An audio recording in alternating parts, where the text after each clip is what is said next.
the most powerful levers you can pull for business growth. Today, we're going to break down why your website's design isn't some art project, it's a core strategic asset that's out there working for you 24/7. So let me just ask you this. When a brand new visitor lands on your website, how long do you actually have to make a good first impression? Like 5 seconds? Maybe 10? Well, the real answer? It's probably going to shock you. Get this, it's just 50 milliseconds. And nope, that is not a typo. In the literal blink of an eye, before a user has time to read a single word, their brain has already made a snap judgment about your credibility, and it's based purely on visuals. It's not a conscious thought, it's a gut reaction. And that gut reaction, that really gets to the heart of what we're talking about here. Web design isn't just decoration. It is a core business function. It's really time we stop treating it like some cosmetic expense and start seeing it for what it truly is, a strategic tool that has a direct impact on your bottom line. Okay, so let's dig into that 50 millisecond judgment.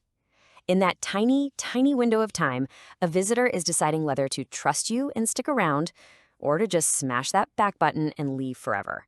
It all comes down to the signals your design is sending out. That gut reaction is all about subconscious signals.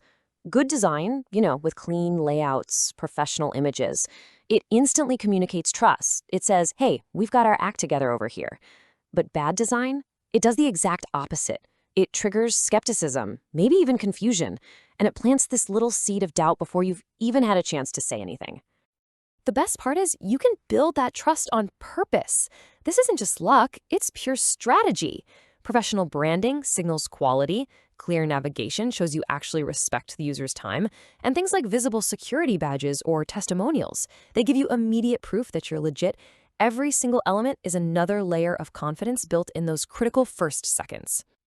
So, let's say you've done it. You've earned their trust in that first second. They're sticking around. Awesome. Now your design has a totally new job. It needs to become their guide. It has to help them find exactly what they're looking for, without them even having to think about it. This is where a concept called information architecture, or IA, comes into play. The best way to think about it is like the city plan for your website. It's not just the navigation bar, it's the whole underlying logic that makes everything feel intuitive.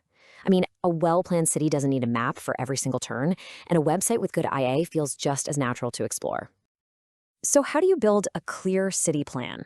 Well, it all starts by mirroring how your users already think, using familiar language and layouts, not trying to reinvent the wheel.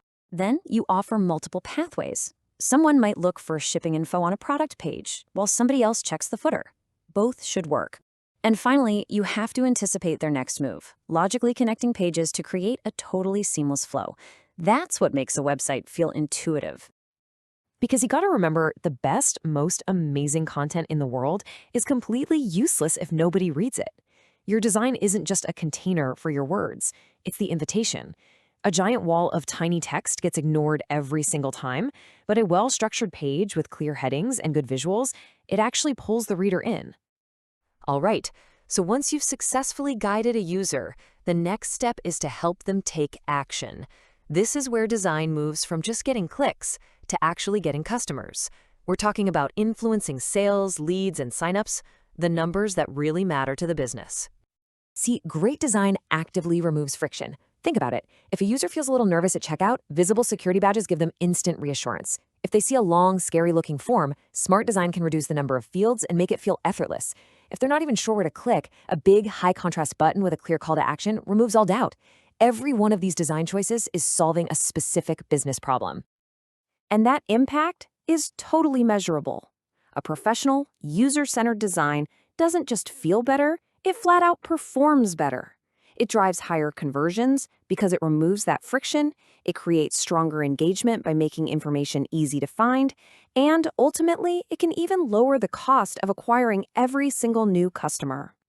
But the value of good design doesn't just stop at one sale. No way. It goes so much deeper. A truly great design builds a memorable brand, one that people recognize, that they trust, and that they can back to again and again. The magic word here is consistency. When your colors, your fonts, your imagery are all the same everywhere, you're not just being aesthetic, you're actually making things easier on the user's brain. It reduces their cognitive load, which is just a fancy way of saying they don't have to work as hard because they learn your system. That familiarity makes the whole experience feel comfortable and trustworthy. And beyond just consistency, great design tells a story instantly. I mean, think about the very top of your homepage, that hero section. It has a massive job to do. In just a few seconds, it has to crystallize who you are, what you offer, and why anyone should even care. That is storytelling through design. So, when you put it all together, that instant trust, the clear user journey, and a consistent brand, something really powerful starts to happen. Design stops being a one-time project, and it becomes an appreciating asset, one that delivers compounding value over time. You see, these benefits aren't separate things. Great design creates this powerful, self-reinforcing loop, what you might call a virtuous cycle, where each positive outcome just fuels the next one. Here's how that cycle works. It all starts right here, with a better user experience.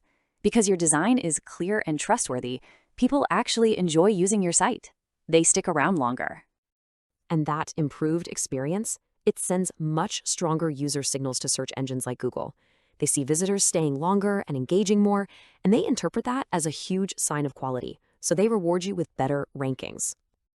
And when your organic search rankings improve, well, you start getting more traffic without having to pay for every single click.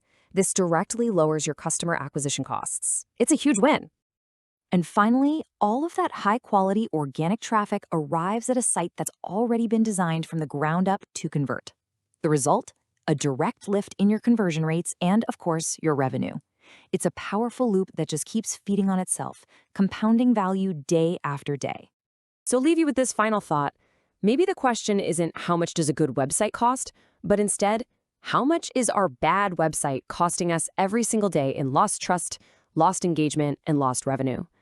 Is your website just another expense on a spreadsheet, or is it your single hardest working asset, building real value for your business 24/7?